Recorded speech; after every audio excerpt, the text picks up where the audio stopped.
Every Disney trip tells a story, and for me, it often starts with the bag we carry. In the 1980s, most women just brought their everyday purse that held items such as a park map, pressed powder, and traveler's checks. Polaroid cameras were worn around the neck, as well as other items. By the late 1990s, I became a mom, which was wild, and I entered the stroller era, which was like having a portable closet. But today, my part bag will be either a backpack or a crossbody bag. Backpacks are probably the most popular, but lately I've been using this crossbody bag, and here are the essentials that I bring to the parks every time I go.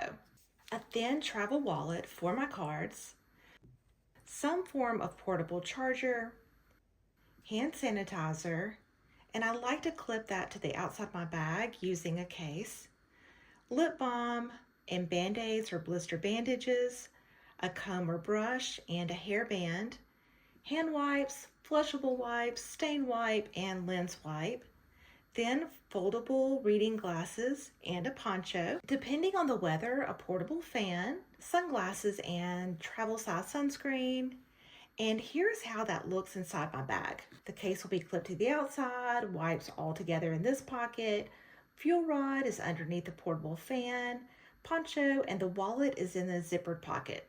Crossbodies do come in all sizes, and I will use this larger one if I'm taking a larger power bank or sunglasses case. Zippered pocket for my wallet to keep it secure. My most minimal part bag setup is this crossbody phone case. It has a small zippered pouch that can hold a few essentials, but I normally will only take this if I'm heading back to the parks in the evening for a few hours. Now, we cannot talk about Disney park bags without mentioning Loungefly. These small backpacks are adorable and make a fun accessory. But besides the front pocket, there is no organization within the bag, and everything would just fall to the bottom.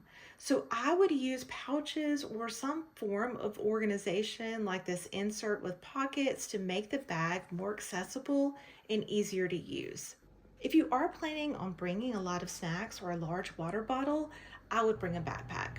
We use a delivery service and have bottled water delivered to our hotel room, but also utilize the free water given out at any Disney quick service dining location throughout the day. I would also really consider bringing a backpack if it was going to rain the entire day, like tropical storm weather, where I felt like I needed to bring a full raincoat, ponchos for the family, an umbrella, and would bring Ziploc bags in a variety of sizes to keep my phone and smaller items inside my bag dry.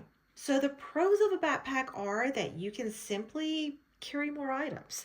But the cons are that backpacks can be heavy and hot. And my biggest gripe is that they are awkward to hold on rides, and you keep taking your bag on and off all day. Normally you put your bag at your feet on a ride, but your bag can get dirty and wet, especially on a water ride or if it's a rainy day.